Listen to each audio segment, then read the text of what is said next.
नमस्कार दोस्तों, आपके अपने YouTube चैनल AL विग स्टडी पर स्वागत है। दोस्तों, इस वीडियो में हम यूपी पुलिस री एग्जाम के लिए हिंदी का प्रैक्टिस सेट देखेंगे। तो दोस्तों देखते हैं पहले प्रश्न को। पहला प्रश्न है, अनुनासिक स्वरों का उच्चारण स्थल कौन सा होता है। तो दोस्तों जो अनुनासिक स्वर होते हैं उनका उच्चारण स्थल जो होता है वो नाक और मुंह दोनों से होता है।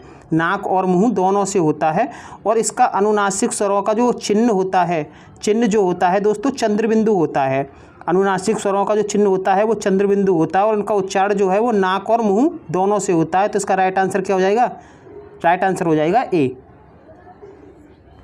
प्रत्येक वर्ग का प्रथम एवं द्वितीय वर्ण किस प्रकार के हैं। तो दोस्तों प्रथम और द्वितीय वर्ण जो होते हैं प्रत्येक वर्ग के वो अघोष होते हैं। प्रत्येक वर्ग के प्रथम और द्वितीय क्या होते हैं? अघोष। तीसरा वर्ग, चौथा वर्ग और पांचवा वर्ग सघोष होता है। पहला वर्ग और दूसरा वर्ग क्या होता है दोस्तों? अघोष होता है। तीसरा, चौथा, पांचवा सघोष होता है। तो इसका राइट आंसर क्या हो जाएगा? ये प्रथम और द्वितीय की पूछ रहा है तो राइट आंसर हो जाएगा अघोष। अगला प्रश्न है, दिए गए वाक्य में उपरोक्त विराम चिन्ह का चयन कीजिए। तो दोस्तों यहाँ पर एक वाक्य दे रखा है, जून जुलाई में यहाँ बहुत वर्षा होती है। तो जून जुलाई के बीच में दोस्तों योजक चिन्ह लगेगा। कौन सा चिन्ह लगेगा? योजक चिन्ह लगेगा। तो इसका राइट आंसर क्या हो जाएगा? इसका राइट आंसर हो जाएगा डी। निम्नलिखित में से शुद्ध वर्तनी वाला शब्द है। तो दोस्तों शुद्ध वर्तनी की बात करें तो क्लेश इस तरह से लिखा जाता है। तो राइट आंसर क्या हो जाएगा? इसका सी हो जाएगा राइट आंसर। अगला प्रश्न देखते हैं। अगला प्रश्न है, निम्नलिखित में से संज्ञा की दृष्टि से असंगत युग्म है। गलत युग्म बताना है हमें। बंदर जातिवाचक संज्ञा एकदम ठीक है। मोटाई भाववाचक होती है। नेपाल व्यक्तिवाचक। घृणा जातिवाचक नहीं दोस्तों, घृणा जो है वो भाववाचक होती है। घृणा जो है महसूस की जाती है, यह आस्पर्शी होती है, छू नहीं सकते। तो घृणा जो है वो जातिवाचक संज्ञा ना होकर ये क्या है? भाववाचक संज्ञा है। यही युग्म जो है वो एकदम असंगत है। इसका राइट आंसर डी हो जाएगा। निम्नलिखित प्रश्नों में 4 विकल्पों में से उस विकल्प का चयन करें जो दिए गए वाक्य के अनुसार सर्वनाम के भेद का सही विकल्प है। मैं स्वयं गाड़ी चला सकती हूँ। मैं स्वयं गाड़ी चला सकती हूँ। तो यहाँ पर दोस्तों स्वयं का प्रयोग किया गया है और स्वयं जो है वो निजवाचक सर्वनाम होता है। आप, खुद, स्वयं, स्वतः, ये सभी शब्द जो होते हैं वो निजवाचक के अंतर्गत आते हैं और ये अपने लिए प्रयोग किए जाते हैं। स्वयं हो गया, आप हो गया, खुद हो गया, स्वतः हो गया, अपना अपना हो गया, अपने अपने हो गए। ये सभी शब्द जो होते हैं दोस्तों ये निजवाचक के अंतर्गत आते हैं, निजवाचक सर्वनाम के अंतर्गत आते हैं दोस्तों। तो इसका राइट आंसर डी हो जाएगा। अगला प्रश्न देखते हैं, अभ्यास का विशेषण रूप क्या है। दोस्तों अभ्यास शब्द से अगर हम एक विशेषण रूप बनाएं तो अभ्यासी शब्द बनेगा। क्या बनेगा? अभ्यासी शब्द बनेगा। राइट आंसर बी हो जाएगा इसका विशेषण रूप। अगला प्रश्न देखते हैं, निम्नलिखित में गुणवाचक विशेषण नहीं है। गुणवाचक दोस्तों ये गुणों को बताता है। गुणवाचक के अंतर्गत बहुत सारे विशेषण आते हैं। तो मैं कहूँ बुरा, ठीक है, गुणवाचक है। मैला गुणवाचक है। लाल ये रंगबोधक है। तो दोस्तों बुरा गुणवाचक हो गया, मैला भी गुणवाचक हो गया और लाल भी गुणवाचक हो गया। लेकिन तीसरा की बात करें तो तीसरा जो है दोस्तों संख्यावाचक विशेषण है। ये कैसा विशेषण है दोस्तों? ये संख्यावाचक विशेषण है। तीसरा क्या है? संख्यावाचक विशेषण है। तो इसका राइट आंसर जो हो जाएगा एकदम बी हो जाएगा। ये गुणवाचक विशेषण नहीं है। अगला प्रश्न देखते हैं, यह किस क्रिया के उदाहरण हैं? यह किस क्रिया के उदाहरण हैं? सुरेश ने फल खरीदे, राम ने रावण को मारा। तो दोस्तों सुरेश यहाँ कर्ता है, फल यहाँ कर्म है, राम यहाँ कर्ता है, रावण यहाँ कर्म है। तो कर्ता और कर्म दोनों मौजूद हैं तो सकर्मक क्रिया होगी। कौन सी क्रिया होगी दोस्तों? सकर्मक क्रिया होगी, क्योंकि सकर्मक क्रिया की बात करें तो वहाँ पर कर्म मौजूद होता है। राइट आंसर क्या हो जाएगा? डी हो जाएगा। रमेश अच्छा गाता है, वाक्य में अच्छा है। वाक्य में हमें अच्छा शब्द बताना है कि ये क्या है। दोस्तों गाता है या गाना ये क्या है? क्रिया। और कैसा गाता है? तो आंसर मिलेगा अच्छा। यानी हम क्रिया की विशेषता को बता रहे हैं। किसकी विशेषता को बता रहे हैं? गाना एक क्रिया होती है और कैसा गाता है? अच्छा गाता है। तो हमने क्या बताई? क्रिया की विशेषता बताई, इसीलिए अच्छा शब्द क्या हो जाएगा? क्रिया विशेषण हो जाएगा, क्रिया की विशेषता को बताने वाला। तो राइट आंसर इसका क्या हो जाएगा? ए हो जाएगा, क्रिया विशेषण। निम्नलिखित में से कौन सा शब्द पुल्लिंग है? पुल्लिंग शब्द बताना है हमें। दया स्त्रीलिंग होता है, भाषा स्त्रीलिंग, माया स्त्रीलिंग, आभार। आभार दोस्तों हमेशा जताया जाता है, आभार जताया जाता है, तो आभार शब्द जो है वो पुल्लिंग शब्द हो जाएगा। आभार शब्द क्या हो जाएगा? पुल्लिंग शब्द हो जाएगा। अगला प्रश्न देखते हैं, इनमें से स्त्रीलिंग शब्द कौन सा है? स्त्रीलिंग शब्द बताना है। बोध होता है, अनुभव होता है, ज्ञान होता है, चेतना। चेतना शब्द जो है दोस्तों, चेतना जो है वो स्त्रीलिंग शब्द है, तो इसका राइट आंसर क्या हो जाएगा? डी हो जाएगा। सदा एक वचन में प्रयुक्त होने वाले शब्दों को चुनिए। एक वचन में होश और लोग ये तो बहुवचन में प्रयोग होते हैं, प्राण और बाल ये भी बहुवचन में, हस्ताक्षर तो बहुवचन में होता है, लेकिन जनता एक वचन में। लेकिन हमें तो सदा एक वचन में प्रयुक्त होने वाले शब्दों को देखना है, तो चर्चा और जनता, चर्चा और जनता जो है वो सदा एक वचन में प्रयुक्त होते हैं, चर्चा और जनता। भूतकाल के भेद होते हैं, तो दोस्तों भूतकाल के जो हैं वो 6 भेद होते हैं। भूतकाल के कितने भेद होते हैं? 6 भेद होते हैं भूतकाल के। कौन कौन से होते हैं एक बार देख लेते हैं। भूतकाल के कितने भेद होते हैं दोस्तों? भूतकाल के 6 भेद होते हैं। क्रिया के जिस रूप से कार्य की समाप्ति के समय का बोध होता है उसे भूतकाल कहते हैं। कार्य की समाप्ति के बोध होता है उसे क्या कहते हैं दोस्तों? भूतकाल कहते हैं। भूतकाल के 6 भेद होते हैं। सामान्य भूत, मैंने खाया, इसका वाक्य क्या है? मैंने खाया। आसन्न भूत, उसने पूजा की है। पूर्ण भूत, मैं सोया था। अपूर्ण भूत, तुम लेख लिख रहे थे। संदिग्ध भूत, उसने खाना खा लिया, उसने खाना खा लिया। और आपका लास्ट का होता है हेतु। हेतु मद भूतकाल में आता तो तू जाता। तो दोस्तों भूतकाल के 6 भेद होते हैं। कौन कौन से 6 भेद? तो एक बार और देख लेते हैं। सामान्य भूत होता है, आसन्न भूत होता है, पूर्ण भूत होता है, अपूर्ण भूत, संदिग्ध भूत और हेतु। हेतु मद भूतकाल, ये 6 भेद होते हैं। अगले प्रश्न की तरफ चलते हैं।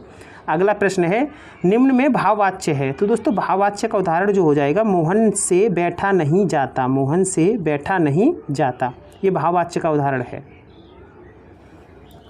उत्तम पुरुष सर्वनाम के किस भेद का एक प्रकार है? तो दोस्तों उत्तम पुरुष की बात करें तो ये पुरुषवाचक के अंतर्गत आते हैं, क्योंकि पुरुषवाचक के अंतर्गत 3 आते हैं, उत्तम पुरुष, मध्यम पुरुष और अन्य पुरुष।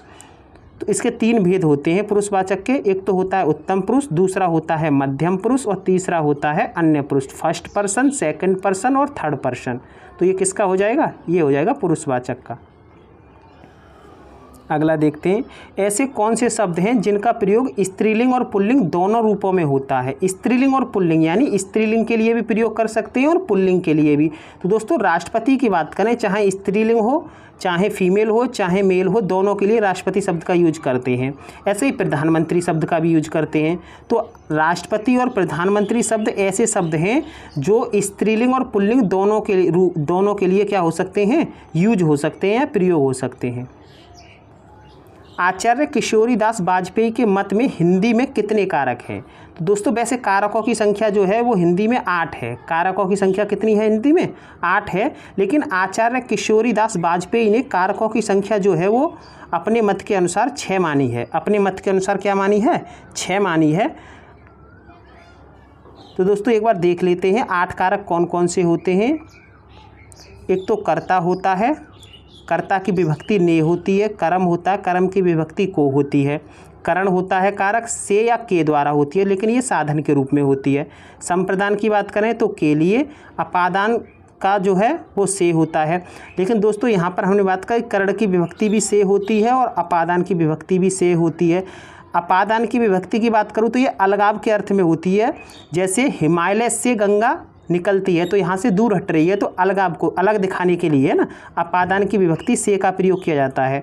और करण की विभक्ति से का प्रयोग किसके लिए किया जाता है? तो दोस्तों ये साधन के लिए किया जाता है। किसके लिए किया जाता है? साधन के लिए। जैसे मोहन पेन से लिखता है, तो लिखने का साधन क्या है? पेन। हमने से का प्रयोग किया तो कौन सा कारक की विभक्ति बताएंगे? करण कारक की विभक्ति बताएंगे। अगला है संबंध कारक और अगला है अधिकरण और 8वां है संबोधन। लेकिन दोस्तों किशोरीदास वाजपेयी ने संबंध कारक और संबोधन कारक को कारक नहीं माना है, इसीलिए इन दोनों को कारक की कैटेगरी से हटा दिया है। इसीलिए उन्होंने कारकों की संख्या जो है वो कितनी मानी है? 6 मानी है। याद रखना है आपको। संबंध कारक और संबोधन कारक को इन्होंने कारक की कैटेगरी में नहीं लिया है। तो इसका राइट आंसर जो था वो क्या था, 6 था। निम्न में से कौन सा शब्द तत्सम है, कौन सा शब्द तत्सम है? तो दोस्तों यहाँ पर हम बात करें प्रिय की बात करें तो प्रिय शब्द जो है वो तत्सम है। अगला प्रश्न देखते हैं। सूर्य, गौ तथा जल आदि शब्द हैं। तो दोस्तों सूर्य हो गया आपका, गौ हो गया और जल हो गया, ये तीनों शब्द क्या हैं, ये तत्सम शब्द हैं। ये तीनों शब्द क्या हैं, तत्सम शब्द हैं। निम्न में से कौन सा शब्द का उपसर्ग से बना है, का उपसर्ग से बना है? तो यहाँ की बात करें, का उपसर्ग तो इसमें भी लग रहा है, का इसमें भी लग रहा है, का इसमें भी लग रहा है, लेकिन दोस्तों ध्यान देखना है कि का उपसर्ग हटाने के बाद में मूल शब्द बचना चाहिए जिसका कोई अर्थ हो। अगर मैं ये कहूँ कि इसमें का उपसर्ग है, ठीक है, लाई, लाई क्या होता है, लाई कोई शब्द नहीं होता, इसीलिए ये उपसर्ग से बना ही नहीं है। ऐसे ही हमने कहा कि अगर का उपसर्ग इसमें लग रहा है तो बचा क्या मूल शब्द, लाधर बचा, लाधर कोई शब्द नहीं होता, इसीलिए इसमें भी का उपसर्ग नहीं लग रहा है। ऐसे ही हम कहें इसमें का उपसर्ग लग रहा है तो म वक्त बचा, म वक्त कोई शब्द नहीं होता, इसीलिए इसमें भी का उपसर्ग का प्रयोग नहीं हुआ है। यहाँ की बात करें इसमें का उपसर्ग लग रहा है तो मूल शब्द क्या बचा, पूत बचा, और पूत को क्या कहते हैं, बेटा कहते हैं। बेटा के लिए क्या होता है, पूत शब्द का यूज होता है, तो इसमें का उपसर्ग लगे कपूत बन गया है ना, जो गलत बेटा होता है। तो इसका राइट आंसर क्या हो जाएगा, सी हो जाएगा। सनसनाहट शब्द में कौन सा प्रत्यय प्रयुक्त है? सनसनाहट में दोस्तों आहट प्रत्यय है। कौन सा प्रत्यय है, प्रत्यय जो है किसी शब्द के बाद में लगते हैं, तो सनसनाहट में कौन सा प्रत्यय यूज हुआ है, आहट प्रत्यय यूज हुआ है। व्याप्त शब्द का विलोम कौन सा होगा? व्याप्त का दोस्तों अव्याप्त होगा। क्या होगा, अव्याप्त होगा, तो इसका राइट आंसर सी हो जाएगा। स्फूर्ति का विलोमार्थक शब्द क्या है? तो दोस्तों स्फूर्ति का विलोम जो होता है, स्फूर्ति मतलब फुर्ती के लिए बोलते हैं, है ना, तो आलस्य हो जाएगा। क्या हो जाएगा, आलस्य। निम्न में से कौन सा विकल्प में पर्यायवाची युग्म सही नहीं है? पर्यायवाची युग्म सही नहीं है। सरोवर, पुष्कर तालाब के होते हैं, ठीक है, एक तो फंडी, उरंग ये सर्प के होते हैं। पुरंदर, अमरपति ये भी आपस में पर्यायवाची होते हैं। जलधि और अम्बुद, जलधि और अम्बुद ये दोस्तों आपस में पर्यायवाची नहीं होते, क्योंकि अम्बुद का अर्थ होता है बादल, अम्बुद का अर्थ क्या होता है, बादल, और जलधि का अर्थ होता है समुद्र। तो ये तो समुद्र का पर्यायवाची है और ये बादल का पर्यायवाची है, ये आपस में पर्यायवाची नहीं है। तो इसका राइट आंसर क्या हो जाएगा, ए हो जाएगा। सकल, सकल का अर्थ क्या होता है? तो दोस्तों यहाँ की बात करें तो इसका अर्थ संपूर्ण होता है और इसका होता है अंश, तो इसका राइट आंसर सी हो जाएगा, संपूर्ण और अंश। जिसके बराबर कोई ना हो उसे कहते हैं असाधारण। जिसके बराबर कोई ना हो उसे एक शब्द में क्या कहते हैं, असाधारण।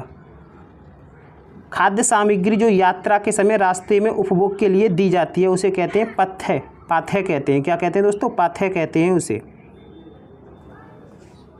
कोणार्क का संधि विच्छेद क्या होगा, कोण धन अर्क, कोण धन अर्क। कोणार्क का संधि विच्छेद क्या होगा, कोण धन अर्क। तो राइट आंसर सी।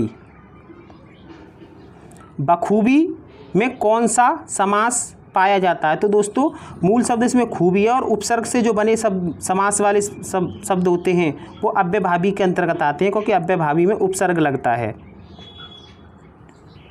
वाक्य में प्रयुक्त शब्द को क्या कहते हैं? तो दोस्तों वाक्य में जो प्रयुक्त शब्द होते हैं उन्हें पद कहते हैं। क्या कहते हैं, पद कहते हैं। कौन सा वाक्य शुद्ध है? दही खट्टी है, एकदम गलत, क्योंकि दही जो है वो पुल्लिंग शब्द है। दही पुल्लिंग शब्द है तो खट्टी का प्रयोग ना करके खट्टा का प्रयोग करेंगे। दही खट्टा है, एकदम सही है, क्योंकि दही पुल्लिंग शब्द है। किस रस को सभी रसों का अधिपति माना जाता है? तो दोस्तों श्रृंगार रस है, उसको सभी रसों का अधिपति माना जाता है, या फिर इसको सभी रसों का क्या माना जाता है, रसराज माना जाता है। तो राइट आंसर क्या हो जाएगा, सी हो जाएगा। हिंदी साहित्य का 9वां रस इनमें से कौन सा है? तो दोस्तों हिंदी साहित्य का जो 9वां रस है वो शांत रस है। 9वां रस जो है वो कौन सा है, शांत रस है। अवधी का निजी छंद है? तो दोस्तों अवधी भाषा का जो निजी छंद है वो बरबे है। क्या है, बरबे है, और बरबे में 19 मात्राएं होती हैं, 12 और 7। अलंकार का शाब्दिक अर्थ होता है, अलंकार का शाब्दिक अर्थ होता है आभूषण, सजना संवरना या आभूषण। शेष, महेश, गणेश, दिनेश, सुरेशहु जाति निरंतर गावे।